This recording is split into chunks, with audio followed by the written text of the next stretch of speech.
Assalamualaikum warahmatullahi wabarakatuh. Perkenalkan, nama saya Darmawati S. Bataripu dari IAIN Sultan Amali Gorontalo, Program Studi Pendidikan Agama Islam. Baiklah, saya di sini akan membacakan artikel yang pertama, pengertian etika, ciri-ciri atau karakteristik etika, dan macam-macam etika. Yang kedua, pengertian moral dan jenis-jenis moral. Yang ketiga, pengertian tanggung jawab keilmuan, sifat keterbatasan tanggung jawab keilmuan, dan bentuk-bentuk tanggung jawab keilmuan. Pengertian etika. Etika secara bahasa, kata etika lahir dari bahasa Yunani ethos yang artinya tampak dari suatu kebiasaan. Dalam hal ini, yang menjadi perspektif objeknya adalah perbuatan, sikap, atau tindakan manusia. Pengertian etika secara khusus adalah ilmu tentang sikap dan kesusilaan suatu individu dalam lingkungan pergaulannya yang kental akan aturan dan prinsip terkait tingkah laku yang dianggap benar.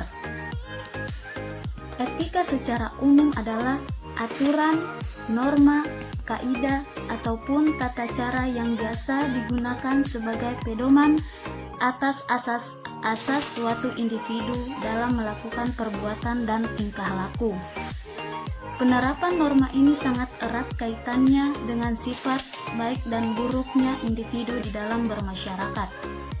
Dengan begitu, etika adalah ilmu yang mempelajari baik dan buruknya serta kewajiban, hak dan tanggung jawab, baik itu secara sosial maupun moral, pada setiap individu di dalam kehidupan bermasyarakat.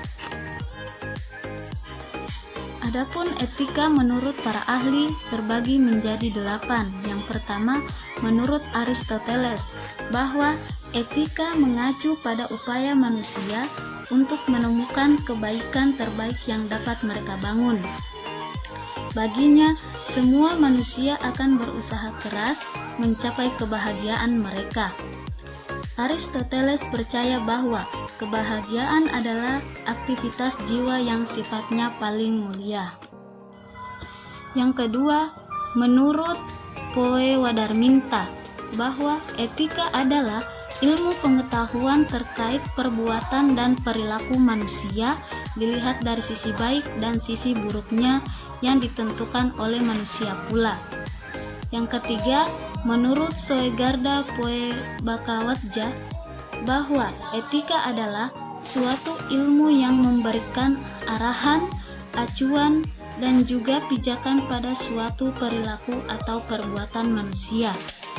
Yang keempat, menurut Louis Katsoff, bahwa etika pada hakikatnya lebih cenderung berkaitan dengan asas-asas pembenaran dalam relasi tingkah laku antar manusia. Yang kelima, menurut Mustafa, bahwa etika adalah ilmu yang menelaah suatu tingkah laku atau perbuatan manusia dari segi baik dan buruknya dan memperhatikan perilaku manusia tersebut sejauh yang diketahui akal pikiran manusia.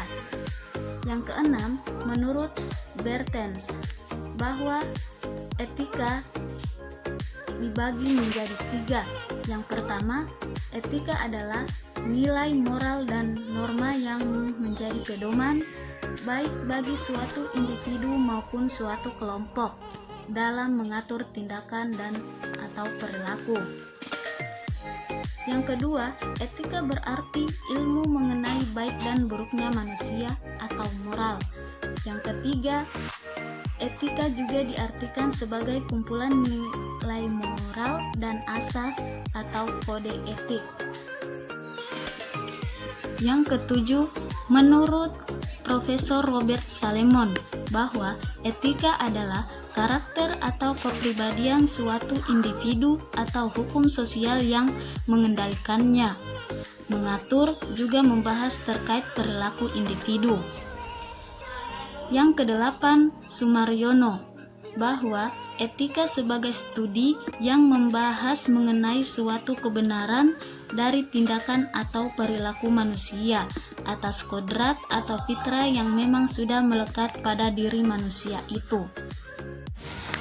Ciri-ciri atau karakteristik etika terbagi menjadi 4. Yang pertama, etika bersifat mutlak atau absolut.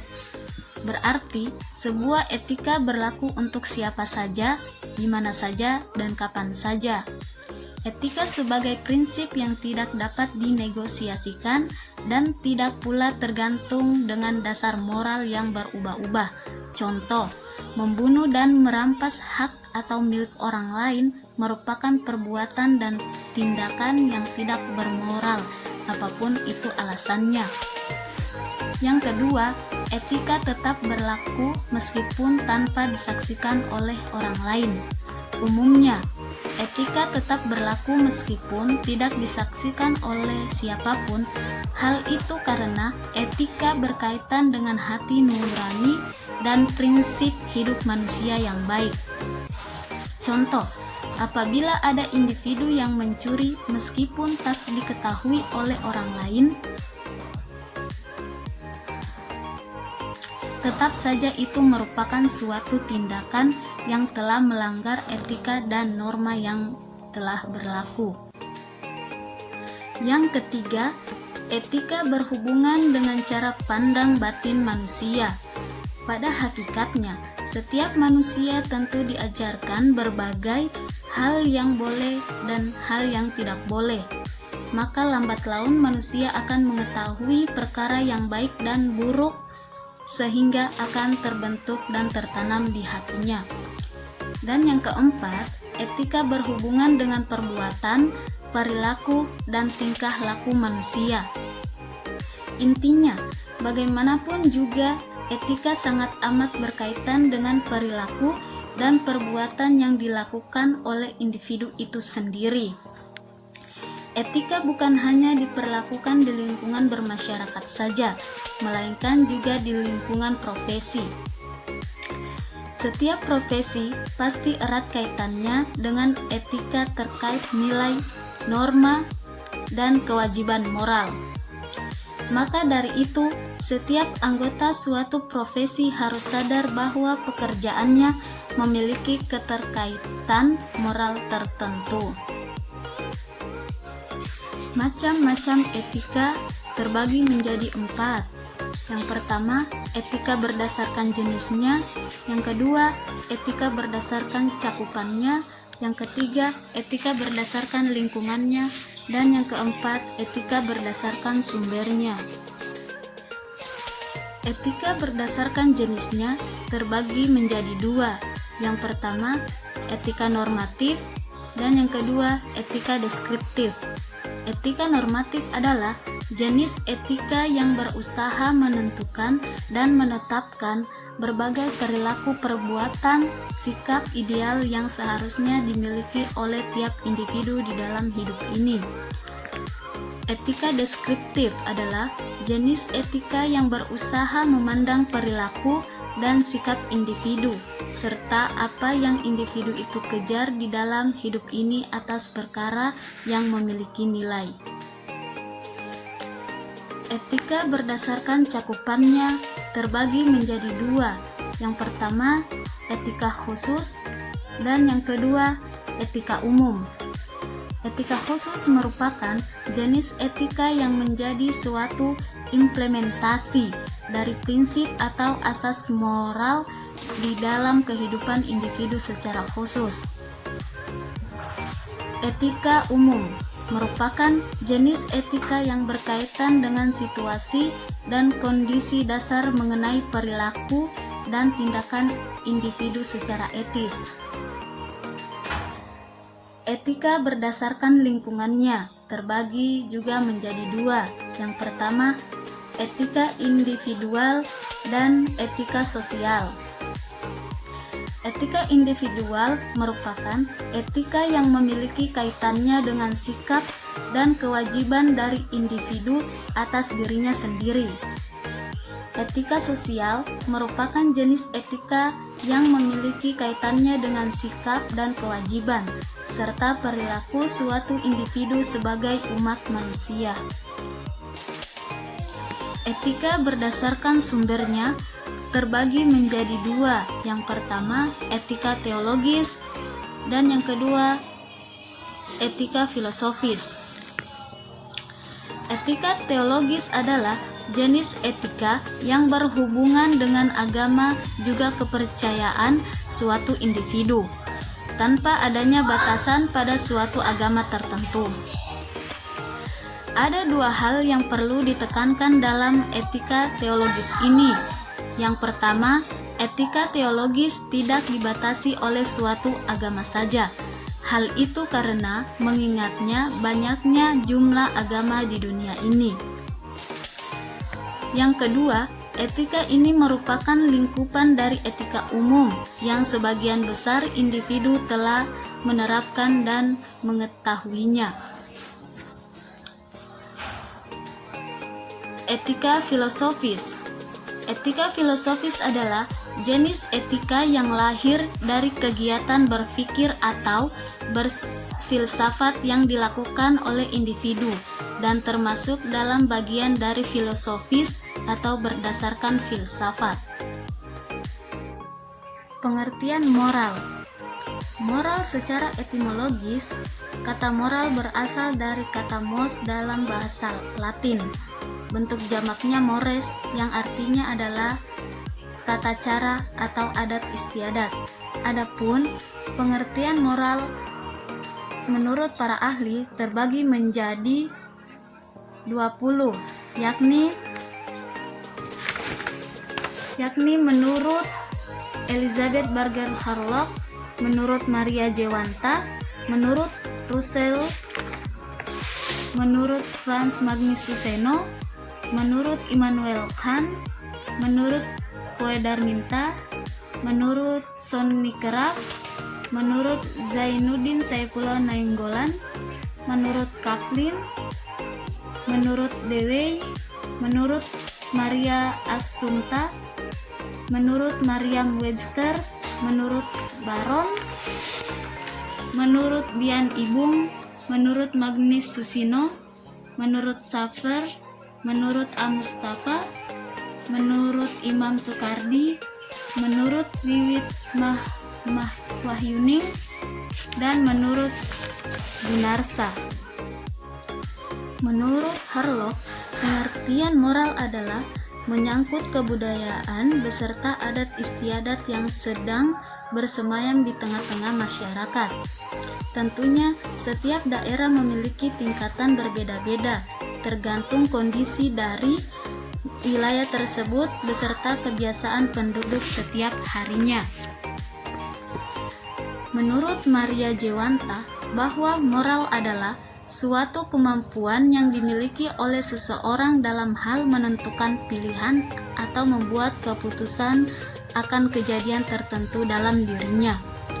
Bagi Maria, seorang manusia dibekali oleh akal pikiran beserta nalar yang sehat sejak dalam kandungan. Bekal tersebutlah kemudian dijadikan oleh mereka dalam menentukan sebuah keputusan mengenai suatu hal dan tentu saja didasarkan atas berbagai pertimbangan-pertimbangan serta faktor tersebut. Berdasarkan faktor dan kemampuan tersebut, manusia bisa menentukan suatu keputusan benar atau salah serta pertimbangan atas baik atau buruknya perilaku masyarakat, sehingga kemudian hal ini melekat pada setiap individu yang berbeda-beda di tiap daerah beserta wilayah. Menurut Russell, menurutnya pengertian moral adalah suatu ide maupun pemikiran yang didasari atas keinginan, kebutuhan beserta tuntunan di dalam lingkup tertentu. Keberadaan ide, gagasan maupun pemikiran tersebut didorong oleh sebuah motivasi dari dalam diri setiap individu. Dengan begitu, akan menimbulkan dorongan yang mampu membangkitkan semangat untuk bekerja, atau melakukan aktivitas. Aktivitas yang dilakukan oleh seorang tak hanya didasarkan pada ide atau gagasan, sehingga melahirkan motivasi, akan tetapi juga pertimbangan dari berbagai aspek seperti pandangan masyarakat. Dengan kata lain, Swanburg mengatakan bahwa moral didasari dari motivasi untuk melakukan perilaku. Menurut Franz Magnus Suseno, bahwa pengertian moral adalah tidak hanya menyangkut pemikiran seseorang dengan lingkup individu saja, akan tetapi juga menyinggung perihal perilaku orang tersebut dalam melakukan interaksi di sekitarnya. Menurut Immanuel Kant, bahwa moral manusia didasarkan atas pemikiran. Pemikiran tersebut selalu diikuti oleh faktor-faktor yang bersifat rasional atau dapat diterima oleh akal dan logika. Sehingga apabila seseorang melakukan suatu perbuatan lalu tidak didasari oleh pemikiran-pemikiran rasionalitas, maka hal tersebut tidak termasuk ke dalam imperatif kategoris atau moral. Menurut Poedarminta menyatakan bahwa ajaran moral dari perbuatan baik dan buruk dan perilaku saja. Menurut Sonny Kera, pengertian moral adalah moral dapat digunakan untuk mengukur kadar baik dan buruknya sebuah tindakan manusia sebagai manusia, mungkin sebagai anggota masyarakat atau member of society, atau sebagai manusia yang memiliki posisi tertentu atau pekerjaan tertentu. Menurut Zainuddin Saifullah Nainggolan, pengertian moral adalah suatu tendensi rohani untuk melakukan seperangkat standar dan norma yang mengatur perilaku seseorang dan masyarakat. Menurut Kaplan, moral mengacu pada akhlak yang sesuai dengan peraturan sosial atau menyangkut hukum atau adat kebiasaan yang mengatur tingkah laku. Menurut Dewey, mengatakan bahwa masalah moral adalah yang berkaitan dengan nilai-nilai moral. Menurut Maria Assumpta, pengertian moral adalah aturan-aturan mengenai sikap dan perilaku sebagai manusia. Menurut Merriam-Webster, moral adalah mengenai atau berhubungan dengan apa yang benar dan yang salah dalam perilaku manusia. Dianggap benar dan baik oleh kebanyakan orang sesuai dengan standar perilaku yang tepat pada kelompok atau masyarakat tersebut. Menurut Baron, mengatakan bahwa moral yang terkait dengan pelanggan dan mendiskusikan tindakan yang benar atau salah. Menurut Dian Ibung, moral adalah nilai yang berlaku dalam suatu lingkungan sosial dan mengatur tingkah laku seseorang. Maria Assumpta menambahkan bahwa pengertian moral adalah aturan-aturan mengenai sikap dan perilaku manusia sebagai manusia. Menurut Magnus Susino, mengatakan bahwa moral selalu mengacu pada baik orang miskin sebagai manusia, sehingga aspek moral kehidupan manusia dalam hal kebaikan sebagai manusia. Menurut Schaeffer, moral merupakan kaidah norma yang dapat mengatur perilaku suatu individu dalam menjalankan hubungan dan kerjasama di lingkungan masyarakat berdasarkan aturan yang berlaku. Menurut A. Mustafa, mengungkapkan moral sebagai penentuan dasar perilaku, mana yang baik dan mana yang buruk, melalui pengamatan pada perbuatan manusia sejauh akal pikiran mereka.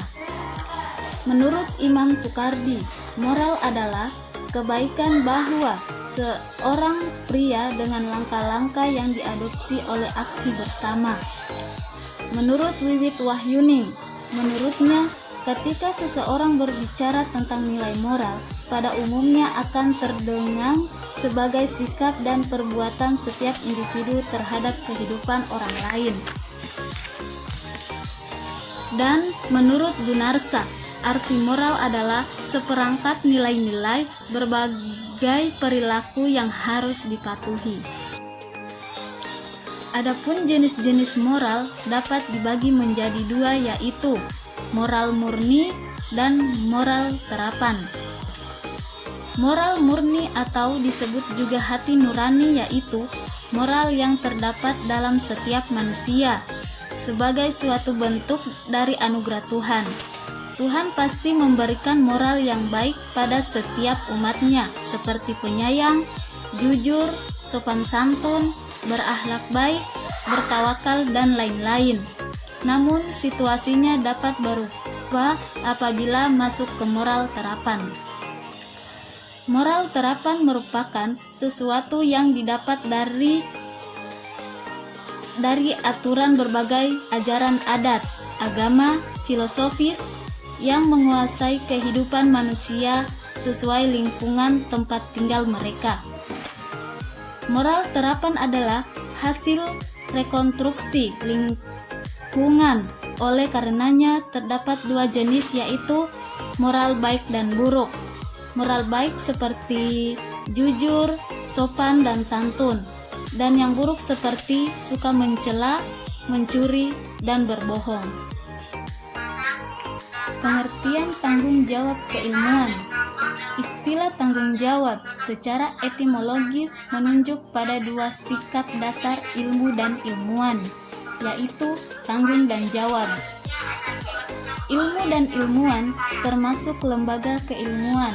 Dalam hal ini, wajib menanggung dan wajib menjawab setiap hal yang diakibatkan oleh ilmu itu sendiri maupun permasalahan-permasalahan yang tidak disebabkan olehnya. Berbicara mengenai tanggung jawab keilmuan adalah sesuatu hal yang secara tidak langsung mengenai tanggung jawab manusia. Dalam hal ini, ilmuwan yang mencari, mempraktikkan, dan menerapkan atau menggunakan ilmu atau pengetahuan tersebut dalam kehidupan. Maksudnya, ilmu sebagai bagian dari kebijaksanaan manusia dengan segala usaha sadar yang dilakukan untuk memanusiakan diri dan lingkungannya tidak dapat dipisahkan dari aspek tanggung jawab yang dimaksud. Sifat keterbatasan tanggung jawab keilmuan. Salah satu ciri pokok dari tanggung jawab keilmuan itu adalah sifat keterbatasan. Tanggung jawab keilmuan memiliki sifat keterbatasan dalam arti bahwa tanggung jawab itu sendiri tidak diasalkan atau diadakan sendiri oleh ilmu dan ilmuwan sebagai manusia, tetapi merupakan pemberian kodrat. Sebagaimana manusia tidak dapat menciptakan dirinya sendiri, tetapi menerimanya sebagai pemberian kodrat, maka demikian pula halnya ia tidak dapat menciptakan tanggung jawab. Bentuk-bentuk tanggung jawab keilmuan terbagi menjadi 4. Yang pertama, tanggung jawab sosial. Yang kedua, tanggung jawab keteladanan. Yang ketiga, sikap tanpa pamrih. Dan yang keempat, tanggung jawab profesional. Tanggung jawab sosial. Ilmu bukan saja bersifat sosial, tetapi membutuhkan tanggung jawab sosial. Karena melalui suasana sosial itu, ilmu dapat bertumbuh subur secara efektif dan bertambah luas. Aneka kasus sosial dalam masyarakat membutuhkan penanganan dan penyelesaian secara keilmuan. Ilmuwan dengan kemampuan pengetahuannya yang cukup dapat memberi argumentasi, kajian kritis, dan membangun opini masyarakat mengenai permasalahan kehidupan yang dihadapi. Misalnya, penanggulangan kemiskinan, penyakit, atau masalah-masalah nilai-nilai sosial dalam pembangunan sehingga masyarakat tidak tercabut dari akar kehidupan sosialnya yang khas. Tanggung jawab keteladanan. Ilmu dan ilmuwan bukan saja mengandalkan kebenaran keilmuan sebatas sebuah jalan pemikiran dengan pesona logika dan ketajaman analisisnya, namun juga bertanggung jawab menunjukkan atau mempraktikkan kebenaran keilmuannya di dalam kehidupan sosialnya yang luas dan mendalam. Ilmu bukan hanya menyajikan sebuah kebenaran informasi, namun memberikan keteladanan hidup yang ditunjukkan oleh ilmuannya. Kelebihan ilmuwan adalah bahwa ia dapat berpikir secara cermat dan teratur, sehingga dengan kemampuan inilah ia sekaligus memiliki tanggung jawab untuk memperbaiki dan meluruskan pikiran masyarakat yang sesat dan keliru mengenai permasalahan yang dihadapi. Sikap tanpa pamrih. Sikap tanpa pamrih berhubungan dengan kepentingan hati nurani manusia dalam tugas keilmuan. Maksudnya, sikap rana pamrih menunjuk pada keteguhan batin atau hati yang tanpa tergoda dengan imbalan apapun untuk memperjuangkan kebenaran keilmuan baik dalam rangka kepentingan teori maupun praktis. Sikap tanpa pamrih pertama-tama berhubungan dengan upaya membimbing diri agar tidak tergesa-gesa dan ceroboh dalam memutuskan kebenaran atau kepastian keilmu. Tujuan sikap tanpa pamrih, meskipun kebenarannya agak bertentangan dengan tuntunan praktis dalam rangka penerapan keilmuan bagi kepentingan kesejahteraan manusia, namun secara prinsipial tetap penting dalam rangka tanggung jawab moral dan sosial keilmuan. Sikap tanpa pamrih dalam keilmuan juga penting dalam rangka menjernihkan masalah-masalah di sekitar pandangan hidup manusia. Artinya, bentuk tanggung jawab keilmuan dalam hal sikap tanpa pamrih tidak hanya berhubungan dengan kepentingan ideologis keilmuan, tetapi juga tanggung jawab praktis agar terhindar dari kesalahan dan penyalahgunaan. Tanggung jawab profesional. Keilmuan menggadaikan bahwa seorang ilmuwan harus menjadi ahli dan terampil dalam bidangnya. Jadi bukan sekedar hobi. Tanggung jawab profesional keilmuan mengacu pada bidang keilmuan yang diganti sebagai panggilan tugas pokok atau profesi keilmuannya. Tanggung jawab profesional menunjuk pula pada penghasilan atau upah yang diperoleh berdasarkan tingkat kepakaran atau pengetahuan dan keterampilan yang dimiliki dalam bidang keilmuannya. Profesional merupakan kata atau istilah yang umumnya diliputi sebuah citra diri yang berbau sukses, penuh percaya diri, berkompeten, bekerja keras, efisien, dan produktif. Itulah yang dapat saya sampaikan. Kurang dan lebihnya saya mohon maaf. Jika ada kata-kata yang salah, itu datangnya dari diri saya sendiri. Jika ada kata-kata yang benar, itu datangnya dari Allah Subhanahu wa Ta'ala. Dan saya akhiri, wabillahi taufiq wal hidayah wal afu minkum. Wassalamualaikum warahmatullahi wabarakatuh.